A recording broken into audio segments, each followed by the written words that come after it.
Salom do'stlar. Bugungi videomizda sizning mantiqiy fikrlashingiz va diqqatingizni sinab ko'ramiz. Men sizga 5 ta qiziqarli va mantiqiy savol beraman. Har bir savolga o'ylab ko'rish uchun 15 soniya vaqt beriladi. Agar vaqt kamlik qilsa, videoni pauzaga qo'yishingiz mumkin. Video oxirida nechta savolga to'g'ri javob topganingizni kommentariyada yozib qoldiring. Tayyor bo'lsangiz, ketdik.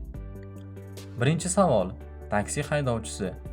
Bir taksi haydovchisi bir tomonlama harakatlanadigan ko'chada qoidaga qarshi, ya'ni teskari yo'nalishda ketayotgan edi.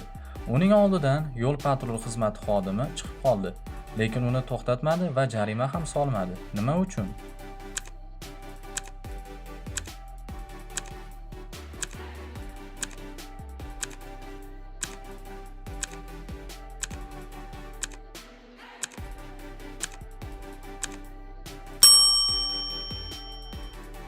Vaqt tugadi.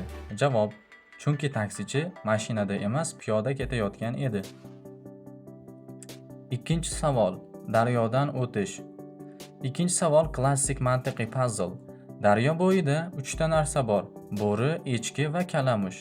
Bir kishi ularni daryoning u tomoniga olib o'tishi kerak. Qayiqqa faqat odam va u bilan birga ushbu 3 ta narsadan faqat bittasi sig'adi. Agar odam yonida bo'lmasa, bo'ri echkini yeb qo'yadi. Echki esa o'tni yeb qo'yadi. Odam hammasini daryodan qanday qilib olib o'tadi?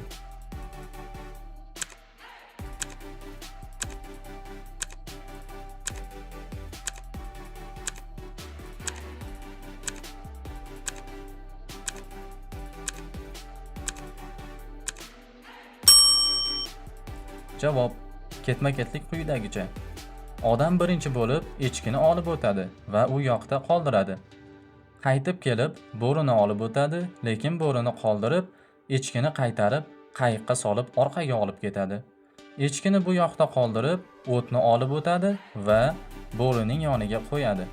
Oxirida qarasa, u yoqda bo'ri va o't qoladi. Keyin qaytib kelib echkini ham olib o'tadi. Uchinchi savol. Xonadagi 3 ta lampochka. Murakkabroq. Uchinchi savol diqqat va fizik mantiqni talab qiladi. Siz birinchi qavatdasiz va qarshingizda 3 ta o'chirgich bor. Ikkinchi qavatdagi yopiq xonada esa 3 ta lampochka bor.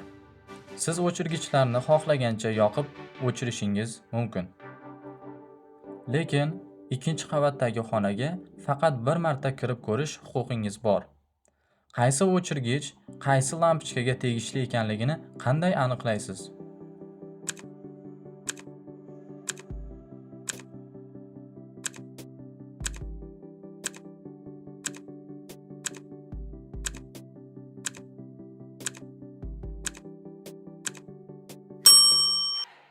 Javob: birinchi o'chirgichni yoqasiz va 10 daqiqa kutasiz. 10 daqiqadan so'ng uni o'chirib, ikkinchi o'chirgichni yoqasiz. Darhol ikkinchi qavatdagi xonaga kirasiz. Yonib turgan lampochka ikkinchi o'chirgichniki, o'chiq lekin ushlab ko'rganda issiqroq bo'lgan lampochka birinchi o'chirgichniki. O'chiq va sovuq bo'lgani esa uchinchi o'chirgichniki. To'rtinchi savol. Suv to'la chelak. To'rtinchi savolimiz hiylali. Sizda suv to'ldirilgan chelak bor. Chelakdagi suvning og'irligini kamaytirish uchun unga nima qo'shish kerak? Lekin suvni to'kish yoki ichish mumkin emas.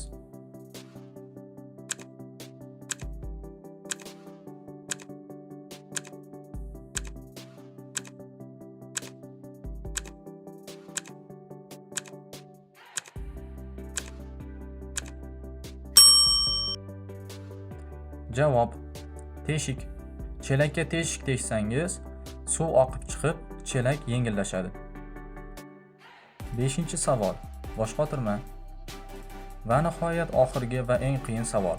Buning javobini men aytmayman, uni siz topishingiz kerak. Otasining yoshi o'g'lining yoshidan 4 barobar katta. 20 yildan so'ng otaning yoshi o'g'lining yoshidan faqat 2 barobar katta bo'ladi. Hozir ota va o'g'il necha yoshda?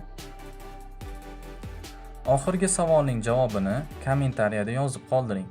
To'g'ri javob berganlarning izohiga yurakcha qo'yaman va keyingi videoda eng birinchi to'g'ri topgan insonni ko'rsataman. Xo'sh, siz 5 ta savoldan nechta topdingiz? Buni ham yozishni unutmang. Video yoqqan bo'lsa, like bosing va kanalga obuna bo'ling. Oldinda bu kabi qiziqarli videolar juda ham ko'p. Keyingi videolarda ko'rishguncha